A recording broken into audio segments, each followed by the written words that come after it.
Carl Gustav Jung. Carl Gustav Jung, AFI, Carl Gustav J. Quesville, Cantón de Turgovia, Suiza, 26 de julio de 1875 Kusnacht, Cantón de Zúrich, y Bidem, 6 de junio de 1961. Fue un médico psiquiatra, psicólogo y ensayista suizo, figura clave en la etapa inicial del psicoanálisis, posteriormente, fundador de la Escuela de Psicología Analítica, también llamada Psicología de los Complejos y Psicología Profunda. Se le relaciona a menudo con Sigmund Freud, de quien fuera colaborador en sus comienzos. Jung fue un pionero de la psicología profunda y uno de los estudiosos de esta disciplina más ampliamente leídos en el siglo XX. Su abordaje teórico y clínico enfatizó la conexión funcional entre la estructura de la psique y la de sus productos, es decir, sus manifestaciones culturales. Esto le suscitó a incorporar en su metodología nociones procedentes de la antropología, la alquimia, la interpretación de los sueños, el arte, la mitología, la religión y la filosofía. Jung no fue el primero en dedicarse al estudio de la actividad onírica. No obstante, sus contribuciones al análisis de los sueños fueron extensas y altamente influyentes. Escribió una prolífica obra. Aunque durante la mayor parte de su vida centró su trabajo en la formulación de teorías psicológicas y en la práctica clínica, también incursionó en otros campos de las humanidades, desde el estudio comparativo de las religiones, la filosofía y la sociología hasta la crítica del arte y la literatura. Biografía. Infancia. Jung en su infancia. Residencia de Jung en Basilea Kleinunningen y placa conmemorativa en la puerta de entrada. Carl Gustav Jung. 1875 a 1961, fundador de la psicología analítica, vivió en esta casa desde 1879 hasta 1896. Carl Gustav Jung nació en 1875, en Quesville, Suiza, un pueblo junto al lago Constanza en el cantón suizo de Thurgau. 6 meses después de su nacimiento, la familia se trasladó a Laufen, junto al Rin, arribando finalmente en Kleinunningen, junto a Basilea, en 1879. Formará parte del seno de una familia de ascendencia alemana y de tradición religiosa. Su padre era pastor luterano dentro de la Iglesia Reformada Suiza, y sus padres pertenecieron a 2 importantes familias de la Basilea del siglo XIX. El abuelo paterno de Jung, Carl Gustav Jung, 1794 a 1864, médico exiliado de Heidelberg, organizó la Facultad de Medicina de la Universidad de Basilea, donde enseñó anatomía y medicina interna, y la ampliación de su hospital general. Todo esto gracias a su relación de amistad con Alexander von Humboldt. Sería también el rector de dicha universidad, conocido dramaturgo y gran maestre de los francmasones suizos. También dirigió una institución psicológica para niños con déficits psíquicos. El abuelo materno, Samuel Preisgert, 1799 a 1871, fue arcipreste de la Iglesia de Basilea, filólogo autor de una gramática hebrea, y precursor y promotor del sionismo. El romanticismo estaba continuamente presente en el hogar, con aparición de espectros y demás fenómenos parapsicológicos. El padre de Jung, Paul Achilles, 1842 a 1896, abandonó su carrera de filólogo en lenguas semíticas para ejercer como clérigo en una iglesia reformada suiza. Ampliaría su labor en la clínica psiquiátrica Friedmat de Basilea desde 1888. Fallecería meses después de que Jung iniciara su carrera de medicina en la Universidad de Basilea. Su madre, Emily Presswork, 1848 a 1923, se caracterizó por tener una personalidad marcadamente disociativa que determinó enormemente el rasgo intuitivo de Jung. Un primer hermano de Jung, Paul, nacido en 1873, fallecería al poco tiempo. En 1884, y con 9 años de diferencia, nacerá su única hermana, Johanna Gertrude, que moriría en 1935. De niño fue introvertido y muy solitario. Aunque la relación con sus progenitores era muy próxima y afectuosa, desde temprano sentiría cierta decepción por la manera en que su padre abordó el tema de la fe, a la que consideraba tristemente precaria. La religión teológica no podía servir para nada, pues no correspondía a mi experiencia de Dios. Sin esperanza de saber, exigía creer. Esto lo había intentado mi padre con grandes dificultades y había fracasado en ello. Mal podía mi padre defenderse contra el ridículo materialismo del psiquiatra. Esto era también algo que debía creerse exactamente como la teología. Yo estaba más seguro que nunca que a ambas les faltaba tanto la crítica del conocimiento como la experiencia. Carl Gustav Jung. Recuerdos, sueños, pensamientos. Jung no era, sin embargo, hostil a la religión, sino que por el contrario declarará que el ser humano es religioso, por naturaleza. 5. Y en su trayectoria resaltaría el valor de la experiencia religiosa para el entendimiento de la mente humana. Rescatando simbolismos de la tradición cristiana e interpretándolos desde su perspectiva psicológica por esto mismo, la religiosidad fue uno de los objetos principales de su estudio, y más tarde mostraría interés por el misticismo. Periodo escolar y universitario. Durante su adolescencia y juventud fue un lector entusiasta, especialmente cautivado por la obra literaria de Goethe. También era profundo su interés por los ensayos de filósofos como von Hartmann y Nietzsche. En su autobiografía, describe el acercamiento a la obra de este último. Así habló Zaratustra como una experiencia conmocionante, solo comparable a la inspirada por el Fausto de Goethe. John anhelaba estudiar arqueología en la universidad, pero su familia carecía de recursos para enviarlo más lejos de Basilea, donde no dictaban esa carrera, por lo que, contra los deseos de su entorno, decidió estudiar medicina en la Universidad de Basilea, entre 1894 y 1900, y pudo ingresar en una asociación estudiantil, la Sofingia, a la que ya había pertenecido su padre. El estudiante, antes introvertido, se volvió mucho más vívido en el nuevo contexto académico. En 1898 comenzó a reconciliarse con su futura profesión de médico con la convicción de que debía especializarse. Disponía de dos opciones, cirugía o medicina interna. Me inclinaba por lo primero a causa de mi especial formación en anatomía y por mi predilección en anatomía patológica, y lo más probable era que hubiese optado por ella si hubiera dispuesto de los necesarios medios económicos. Carl Gustav Jung. Recuerdos, sueños, pensamientos. Se conformaría finalmente con la modesta posibilidad de trabajar como asistente en un hospital local con la finalidad de evitar contraer deudas para poder estudiar. Durante las vacaciones de verano, acontecieron dos sucesos los cuales irían conformando el destino y evolución profesional de Jung. La rotura por la mitad de una mesa redonda de nogal, con 70 años de antigüedad, en presencia de su madre, hermana y criada, y 14 días después, un aparador, mueble originario del siglo XIX. En su interior se hallaba la cesta del pan, rectangular, dispuesta de tal modo que en una esquina se encontraba el mango del cuchillo y en las otras tres, los tres trozos en que había quedado dividido el utensilio. Descartándose causalidades al uso, supieron de ciertos familiares inmersos en prácticas espiritistas, y de una médium de poco más de 15 años, los cuales decían querer ponerse en contacto con él. Todo ello atrajo el interés de Jung, generando a lo largo de 2 años la elaboración de su propia tesis doctoral acerca de la psicología y patología de los llamados fenómenos ocultos. Sur Psychologie und Pathologie sogenannter occulter Phänomene. Realizada con el profesor Eugen Bleuler en la Facultad de Medicina de la Universidad de Zúrich en 1902. Aun cuando se aludía a una tal, señorita S.W., en realidad se trataba de su prima Helen Preisberg. Hacia el final de sus estudios, el profesor Friedrich von Müller propuso a Jung ser su ayudante en Múnich. Todo parecía inclinarse hacia la práctica de la medicina interna, si no fuera porque la mano del destino unida a la curiosidad le hicieron hojear el manual de psiquiatría del psiquiatra alemán Richard von Krafft-Ebing. Me hallaba en la más viva excitación, pues fue para mí como una fulminante revelación de que no había para mí otra meta más que la psiquiatría. Solo aquí las dos corrientes de mi interés podían confluir y encontrar su cauce por medio de un declive común. Aquí se hallaba el campo común de las experiencias de los hechos biológicos y espirituales, que por todas partes yo había buscado sin encontrarlo.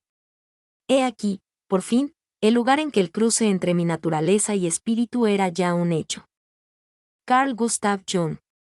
Recuerdos, sueños, pensamientos, 13. El 10 de diciembre de 1900 ocuparía su puesto de ayudante en la clínica psiquiátrica de Burgolsli durante 3 años, dejando atrás Basilea y marchando gustoso a Zúrich. Como comentará, durante medio año me encerré para habituarme a la vida y al espíritu de un manicomio y me leí los 50 volúmenes de la Revista General de Psiquiatría desde sus orígenes, para conocer la mentalidad psiquiátrica. En tales condiciones comenzó mi carrera de psiquiatra, mi experimento subjetivo del cual nació mi vida objetiva. 14. Actividad en el campo de la psiquiatría. Ante la pregunta, ¿qué sucede en la enfermedad mental?, Jung se encontrará por entonces, dado el estado de avance de la disciplina a inicios del siglo XX, con una labor de abstracción de la personalidad enferma y un reduccionismo dirigido a diagnósticos, descripción de síntomas y estadísticas. La psicología del enfermo mental y su correspondiente individualidad implícita eran inexistentes. De ahí que el posterior encuentro con Sigmund Freud le ayudase a revertir dicha tendencia, sobre todo a través de la psicología de la histeria y del sueño.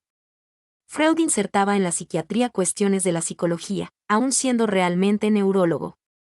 El síntoma para Freud era algo diferente que para la psiquiatría tradicional.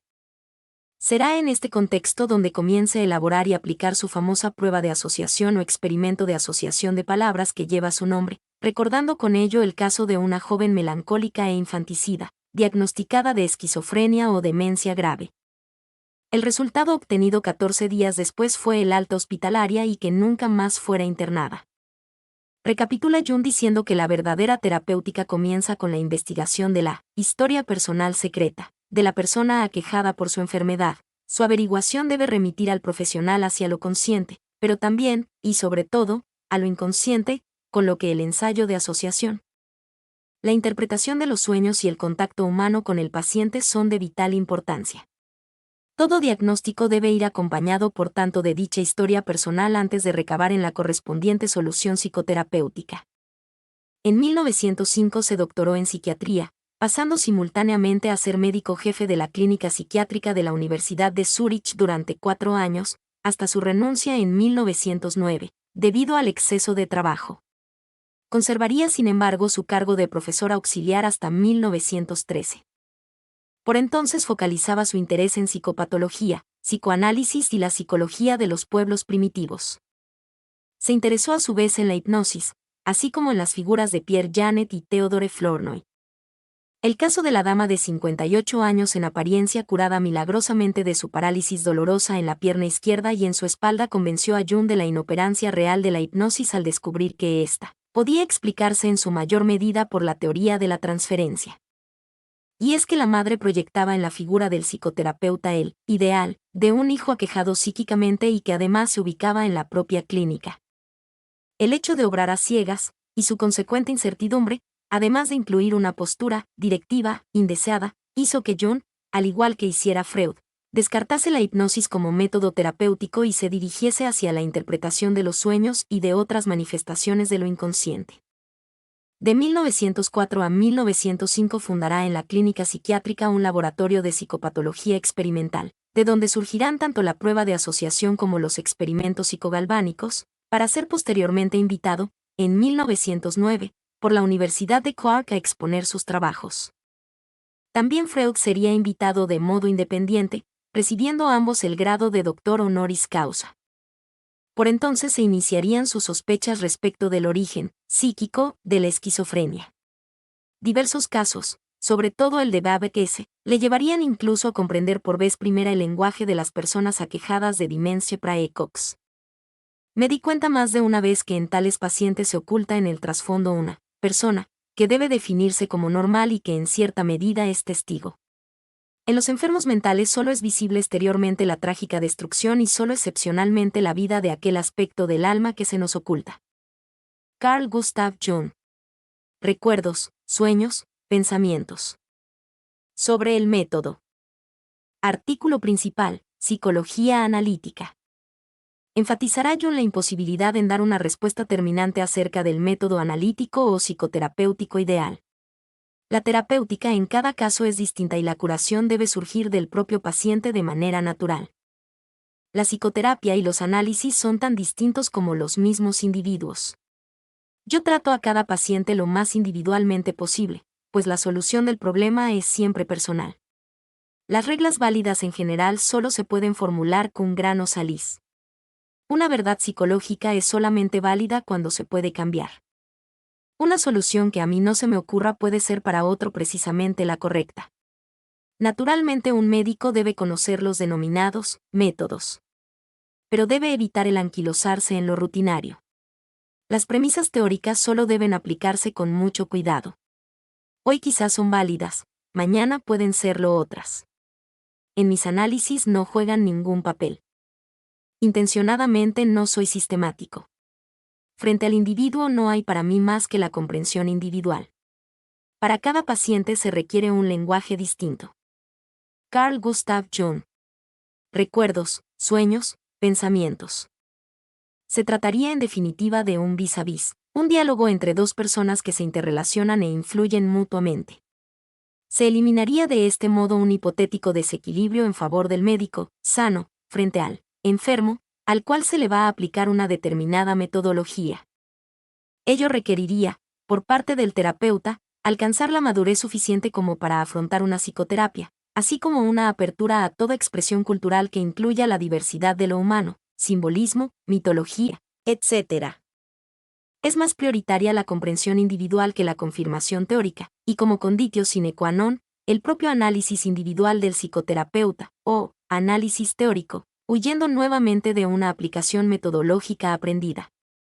Se tendería así hacia la asimilación del conocimiento humano inmerso en un horizonte donde el alma incluye el mundo y sus concepciones colectivas dispersas en el espacio y en el tiempo. De lo contrario, la persona analizada perdería un fragmento de su alma, del mismo modo que el analista el fragmento de su alma que no aprendió a conocer.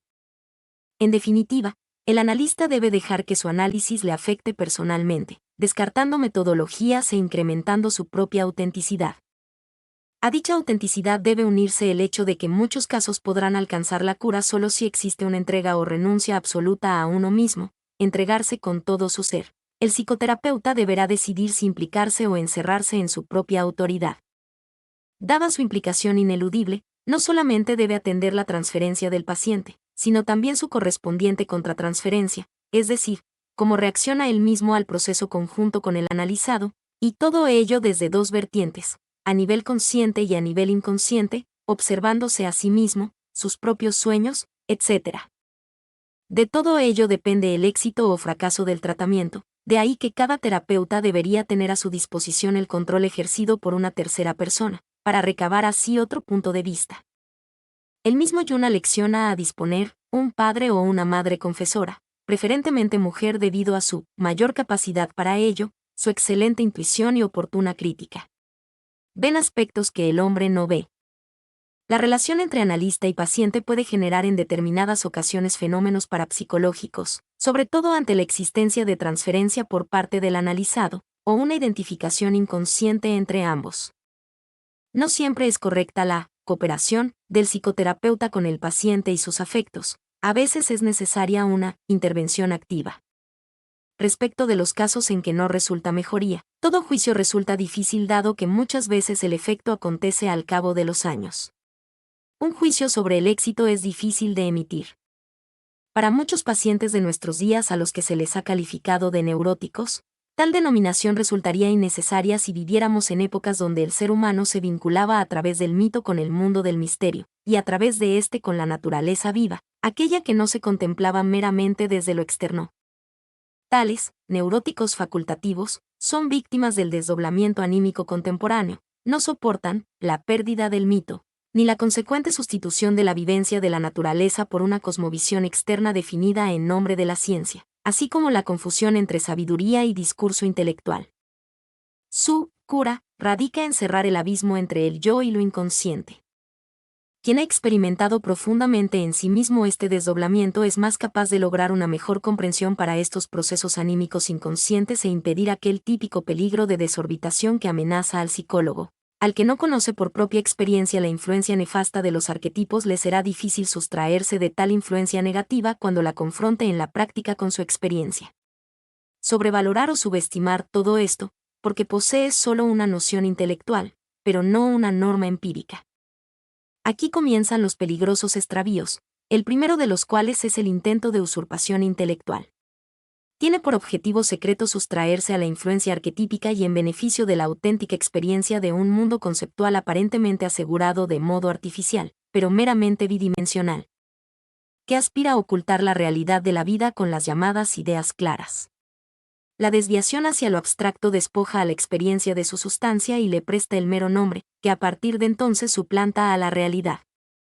Nadie está obligado a un concepto y tal es precisamente la conveniencia buscada que promete protección frente a la experiencia. Pero el espíritu no vive de los conceptos, sino de los hechos. Las meras palabras no sirven para nada, lo único que se logra es repetir este proceso hasta el infinito. Carl Gustav Jung. Recuerdos, sueños, pensamientos. Sigmund Freud. Artículos principales. Sigmund Freud y psicoanálisis. Desde el inicio de su carrera psiquiátrica se interesó por los estudios de Eugen Bleuler, Pierre Janet, y sobre todo, Sigmund Freud. La creación de un método de análisis de los sueños y su interpretación resultaron muy valiosos en la comprensión de la sintomatología psicótica. A la edad de 25 años Jung inició la lectura de la interpretación de los sueños, Traumdeutung, 1900, confesando una insuficiente experiencia como para poder corroborar por entonces todas las teorías de Freud. 3 años después reinició su lectura y pudo ya hilvanar la relación con sus propias ideas. Especialmente dos. Lo que más le interesó a Jung fue la aplicación del concepto de represión como mecanismo de defensa, trasladado desde el campo de la neurosis al de los sueños. Y es que en sus propios experimentos de asociación de palabras, también Jung hallaba represiones a la hora de emitirse respuestas ante la sugerencia de determinados términos, o no se producían o el tiempo de reacción era comparativamente amplio. El experimentador se hallaba en este caso ante un complejo del paciente, lo cual no hizo más que constatar las mismas conclusiones a las que llegara Freud desde lo onírico. Sin embargo, ya desde sus inicios Jung mantuvo su oposición a que la causa de la represión se hallara en el trauma sexual.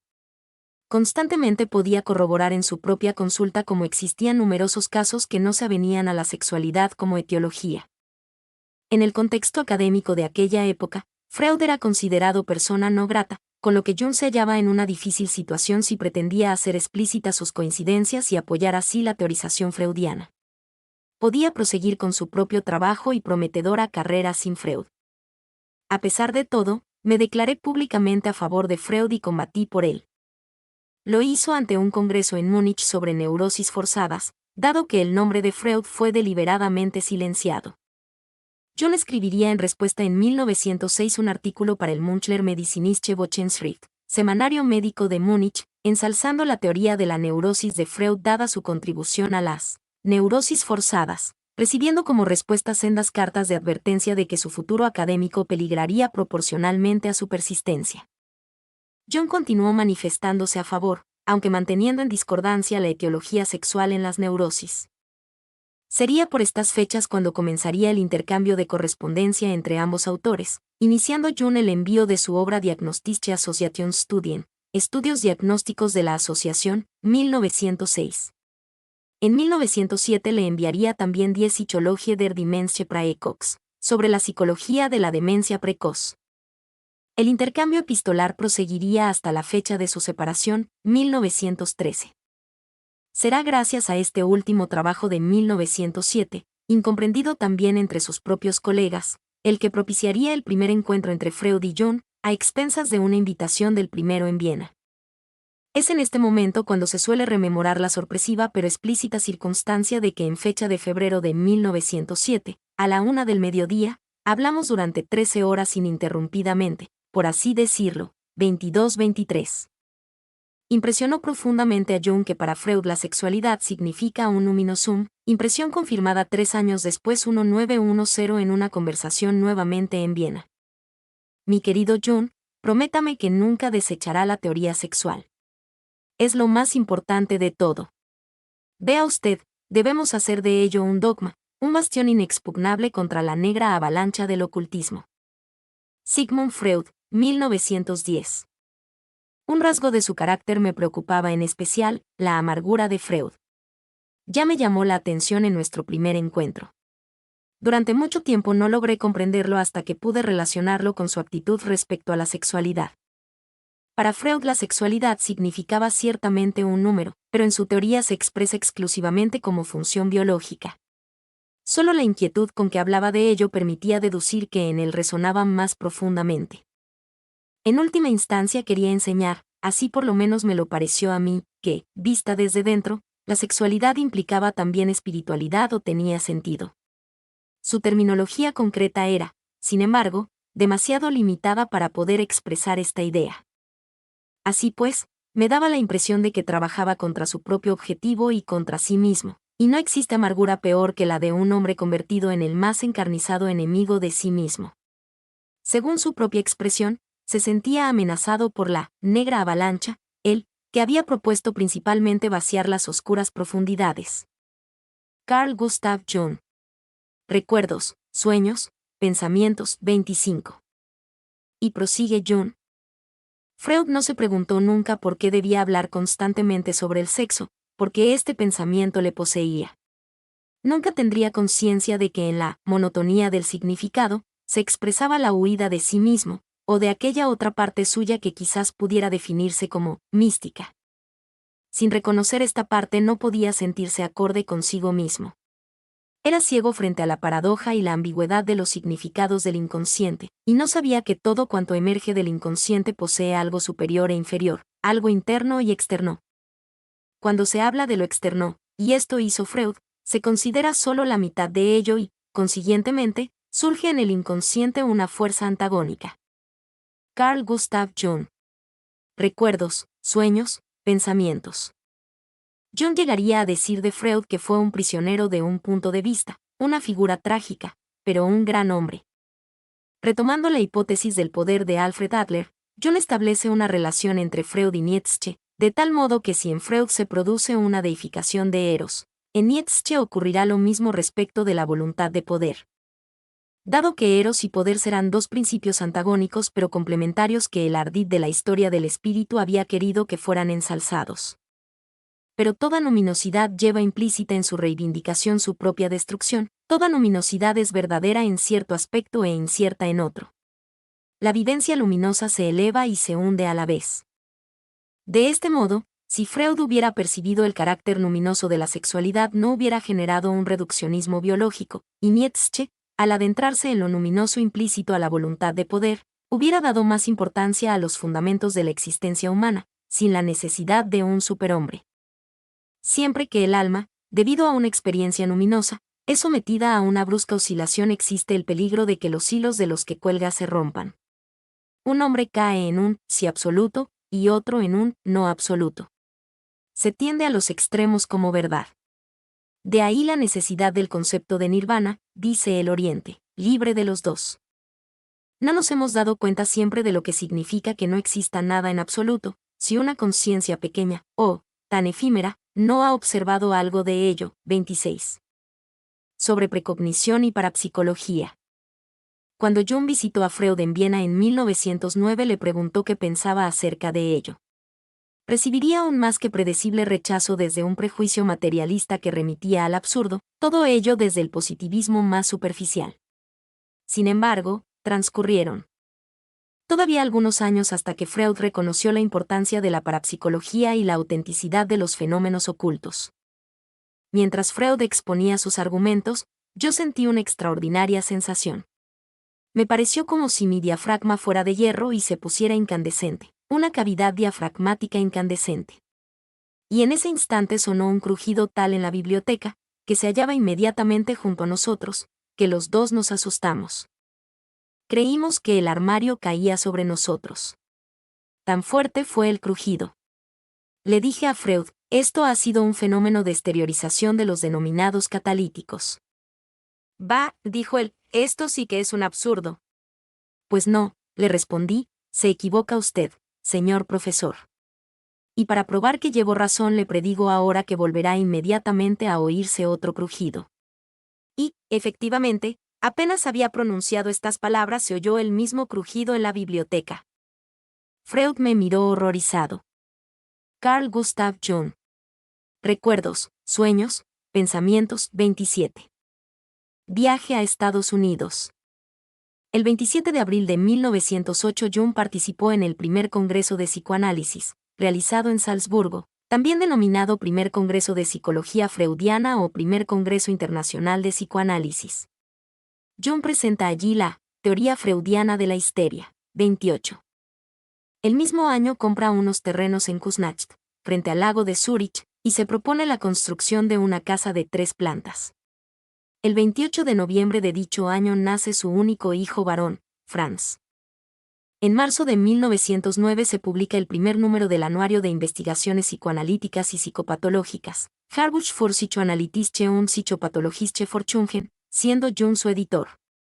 Renuncia a la clínica Burgosli y se muda a su nueva casa en Kuznach, donde residirá por el resto de sus días.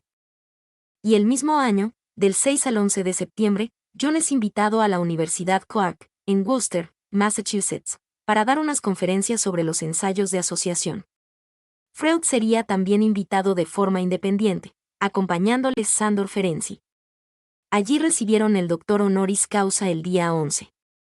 Iniciarían viaje desde Bremen, lugar de encuentro donde acontecería otra famosa anécdota referente a un desmayo de Freud ante el interés puntual de Jung acerca de las momias del pantano. 29 Freud creía que Jung le deseaba la muerte inconscientemente.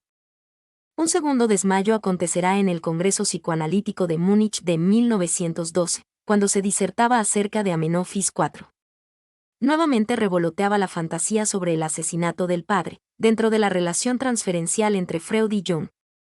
Si a todo ello se suma que Freud había aludido con anterioridad acerca de su deseo de que Jung fuera su sucesor y príncipe heredero, y que éste no se hallaba en la tesitura que permitía satisfacer tal demanda, tanto por discrepancias teóricas como por el desinterés que le producía el prestigio personal consecuente.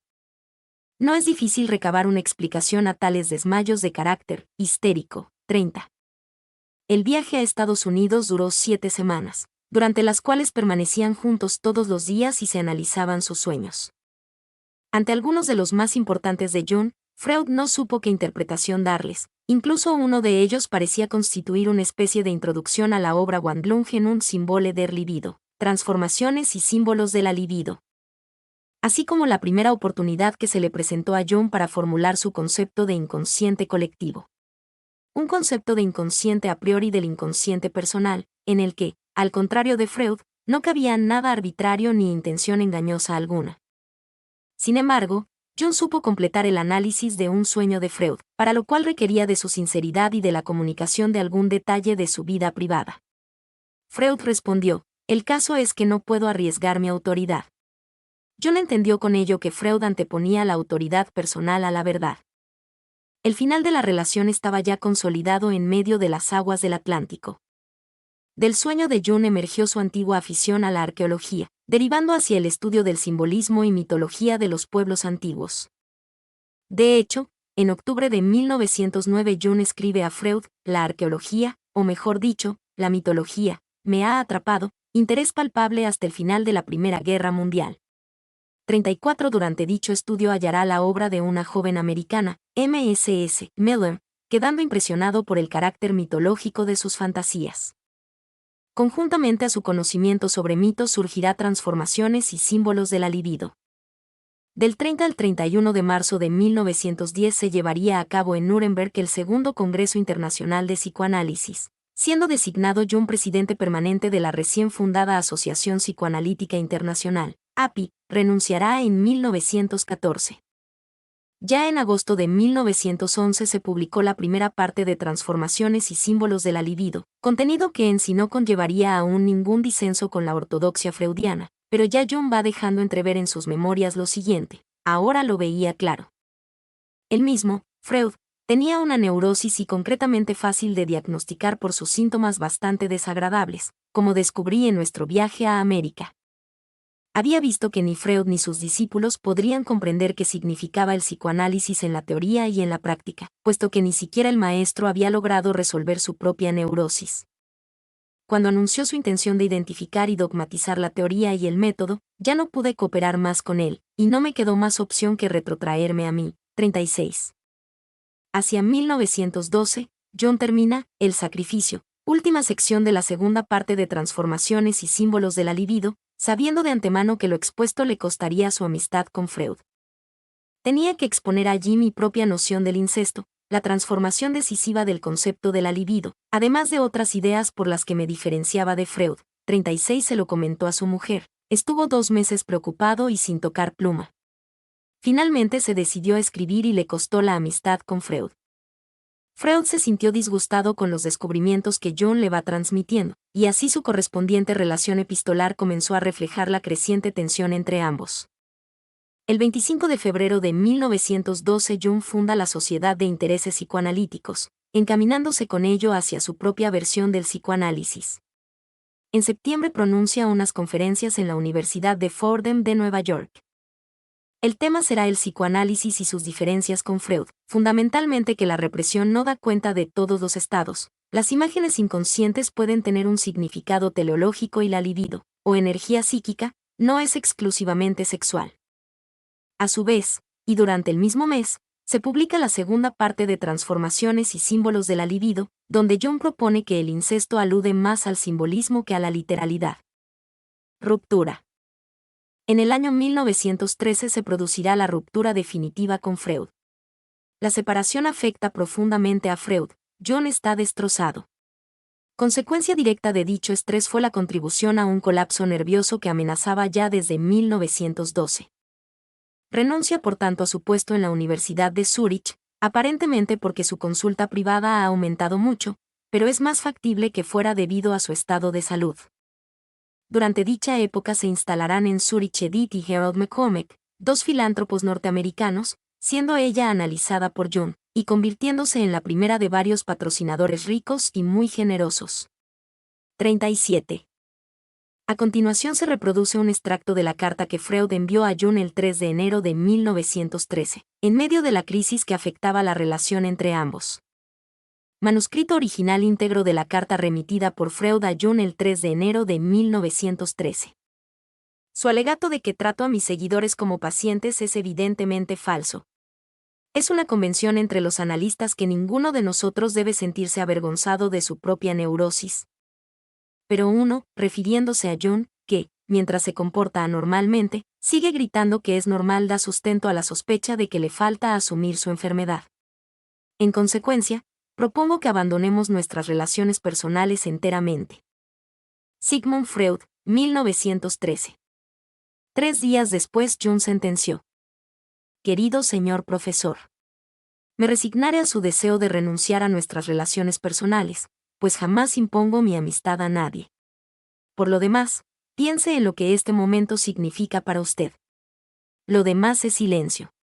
Atentamente, Jung. A partir de este año se iniciará en Jung su segunda etapa vital y de desarrollo tanto personal como profesional. El análisis del inconsciente. Artículos principales: Libros negros, Libro rojo y 7 sermones a los muertos. Seguidamente, en 1914, el psiquiatra suizo dimitió de su cargo en la API y organizó, junto con Alphonse Made, las bases de la llamada Escuela de Zúrich. Después de separarse de Freud comenzó para Jung una época de inseguridad interior y de desorientación, un periodo de turbulencia emocional, exacerbado por las noticias emergentes de la Primera Guerra Mundial, que tuvieron sobre él un efecto devastador, aun cuando radicara en la Suiza neutral. Henry Ellenberger calificó la experiencia de Jung como una enfermedad creativa, y la comparó con el mismo periodo para Freud, al que definió en términos de neurastenia e histeria. Entonces tuve un momento de extraordinaria lucidez, en el cual abarqué con la mirada el camino seguido hasta allí. Pensé, ahora posees la clave de la mitología y tienes posibilidad de abrir entonces todas las puertas que dan a la psiquis humana inconsciente. Pero entonces alguien susurró en mí: ¿por qué abrir todas las puertas? Surgió entonces la cuestión de qué era lo que yo había logrado hasta entonces. Había explicado los mitos de los pueblos primitivos, había escrito un libro sobre los héroes, sobre el mito en el que desde siempre vive el hombre. Pero, ¿en qué mito vive el hombre de hoy? En el mito cristiano, podría decirse. ¿Vives tú en él?, me preguntaba. Si debo ser sincero, no. No es el mito en el que yo vivo. ¿Entonces ya no tenemos mito? No, al parecer ya no tenemos mito. ¿Pero cuál es, pues, tu mito, el mito en que tú vives? Entonces me sentía disgusto y dejé de pensar. Había llegado al límite. A un análisis inicial de sus sueños, fantasías diurnas y contenidos del pasado, siguió la aceptación del desconocimiento de lo que le sucedía. Así pues, decidió abandonarse conscientemente a los impulsos del inconsciente. De ello derivó la necesidad del juego, la construcción y edificación infantiles como elementos preliminares en el hallazgo de su propio mito. Hacia otoño de 1913, Jung alude a una deslocalización de su sintomatología interna de carácter psíquico. Es entonces cuando tiene varias alucinaciones que irán repitiéndose a lo largo del tiempo. La deducción diagnóstica a la que llegaría tras todo el cúmulo de episodios de aparente carácter psicopatológico sería la del inicio de una psicosis, consecuencia directa de la ruptura con Freud y sobre todo teniendo en cuenta los antecedentes familiares existentes incursionando en lo disociativo. Durante la primavera y principios del verano de 1914 volverían a sucederse episodios similares de carácter catastrofista, pero esta vez en forma de 3 sueños sucesivos. El 1 de agosto estallaría la Primera Guerra Mundial y con ella la confirmación del carácter premonitorio de su sintomatología. Sería el 12 de diciembre de 1913 cuando me decidí a realizar el primer paso. Decidió por tanto confrontar los contenidos de lo inconsciente y con ello alumbrar un proceso iniciático concomitante donde llegará a descubrir la existencia de algo más alto que la voluntad del yo y a lo cual había que someterse. Jung debía sacrificar su ideal y su actitud consciente. Poco a poco irían surgiendo diversas representaciones arquetípicas: el héroe, Sigfrido, la serpiente negra, la sombra, el propio yo como complejo, el viejo sabio, Elías, Filemón, el Ka egipcio, o el ánima, Salomé. Tras una gradual transformación, en 1916 Jung sentiría la necesidad ineludible de escribir, sintiéndose impulsado desde dentro a formular y expresar lo que podría haber dicho Filemón. Será por tanto desde dicho arquetipo desde donde surgirá la imperiosa obligación de transcribir el manuscrito de los 7 sermones a los muertos. Filemón y otras figuras de la fantasía me llevaron al convencimiento de que existen otras cosas en el alma que no hago yo, sino que ocurren por sí mismas y tienen su propia vida. Carl Gustav Jung. Recuerdos, sueños, pensamientos. Será Filemón la imagen deseada por Jung en esos momentos de perturbación y desorden, una sabiduría y un poder supremos que me desenmaraña en las espontáneas creaciones de mi fantasía. Quien, por un lado, representase la vía de expresión de los 7 sermones, y quien, por otro, diera lugar a una recapitulación teórica y a una validación de la existencia autónoma de los arquetipos, más allá de los complejos, extendiendo a lo colectivo la adjetivación personal del inconsciente freudiano. En definitiva, todo ello constituyó un prólogo de lo que tenía que comunicar al mundo sobre lo inconsciente. Además de los 7 sermones a los muertos elaborados en 1916, Jung fue transcribiendo sus experiencias entre 1913 y 1932 en una serie de 7 manuscritos denominados libros negros, a partir de los cuales confeccionó entre 1914 y 1930 el Liber Novus o Libro Rojo. Acerca del origen de la obra. Para Jung, el análisis del inconsciente ya se había implantado al inicio de la segunda mitad de su vida. Añade que necesitó aún 20 años más para comprender los contenidos de sus imaginaciones, pero que lo fundamental en su obra fue hallar la prueba de la prefiguración histórica de las experiencias internas. Es decir que, para confirmar sus ideas, debió buscar sus premisas en la historia. En ello desempeñó un papel fundamental su hallazgo de la alquimia. Desde 1918 hasta 1926 me ocupé seriamente de los gnósticos, pues también ellos tropezaron con el mundo primitivo del inconsciente. Captaron sus contenidos e imágenes, que manifiestamente estaban contaminados por el mundo de los impulsos. Es difícil, sin embargo, decir hasta qué punto comprendieron las imágenes, a causa de la escasez de noticias posteriores, que, por lo demás, hemos de agradecer a sus adversarios, los padres de la Iglesia. Pero no es probable, en ningún caso, que tuvieran una concepción psicológica. Respecto a mis interrogantes, los gnósticos estaban muy lejos en el tiempo para que pudiera relacionarme con ellos. La tradición entre gnosis y actualidad me pareció rota y durante mucho tiempo no me fue posible hallar el puente entre el gnosticismo, o neoplatonismo, y la actualidad. Solo cuando comencé a comprender la alquimia reconocí que por medio de ella se produce la vinculación histórica con el gnosticismo, que por la alquimia se constituye la continuidad del pasado hasta la actualidad. Como filosofía de la Edad Media, la alquimia tendió un puente lo mismo con el pasado, concretamente con el gnosticismo, que con el futuro, con la psicología del inconsciente. Carl Gustav Jung. Recuerdos, sueños, pensamientos, 45. El establecimiento de la psicología del inconsciente fue llevado a cabo por Freud a partir de 2 motivos clásicos pertenecientes al gnosticismo, la sexualidad y la autoridad paterna nociva. se pasaría de Yahvé y Dios creador, al mito freudiano del padre primitivo superyoico. Sin embargo, será precisamente la evolución hacia el materialismo, anticipada ya por la alquimia al ahondar en la estructura de la materia, la que impide ver a Freud el espectro completo del gnosticismo, la preimagen del espíritu como otro Dios supremo, quien envió la crátera, el vaso de las transformaciones espirituales.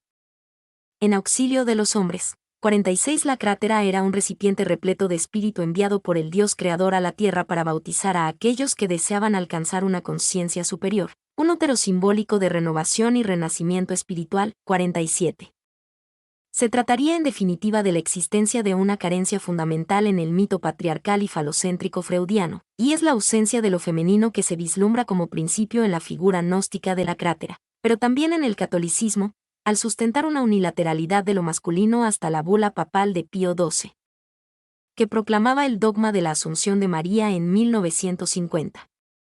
Representación del proceso simbólico que comienza en el caos y concluye con el nacimiento del Fénix. Portada de la edición de Vero Alde de Verville de Le Tableau des Riches Inventions o Le Songe de Polypile, París, 1600. Figura 4, incluida en Psicología y Alquimia.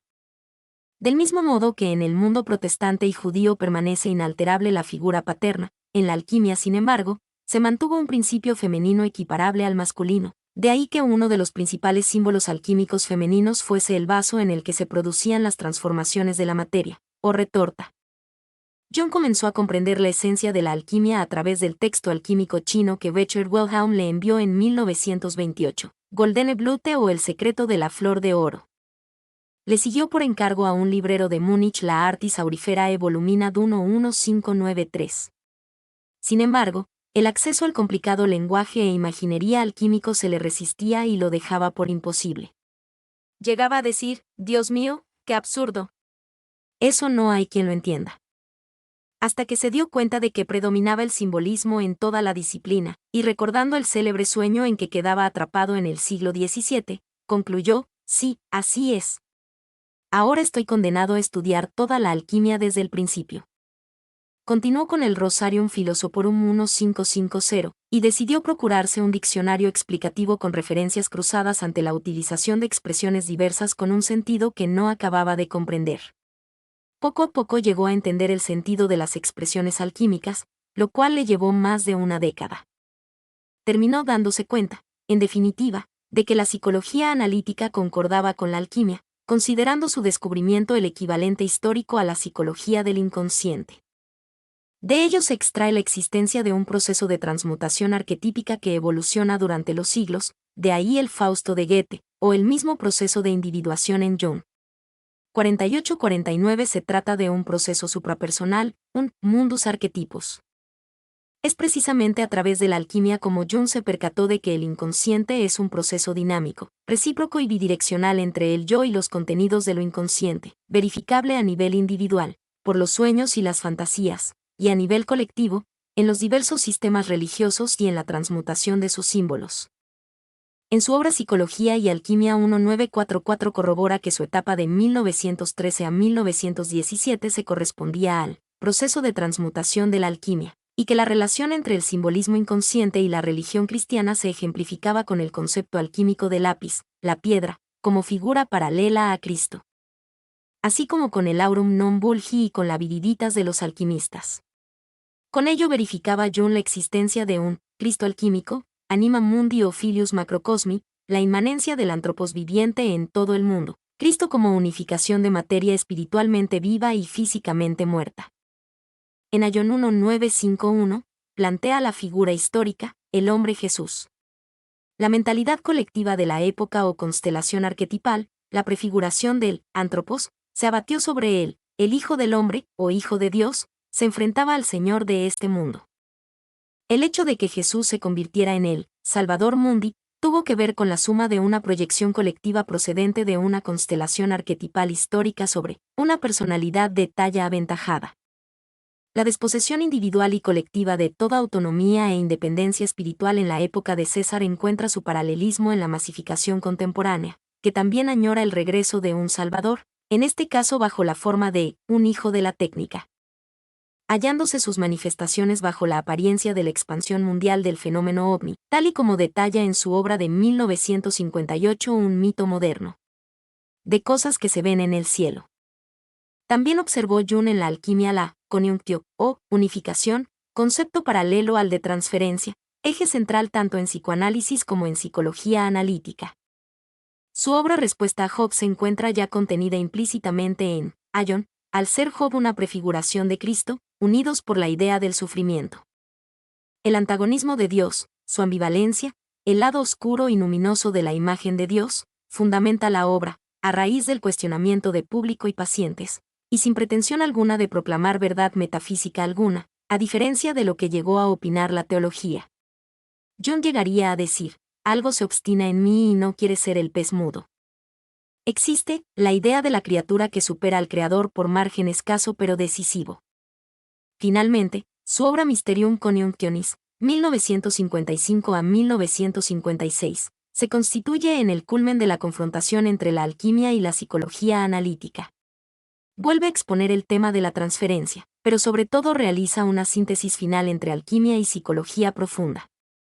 Mi nombre es Demim. Soy tu asistente personal.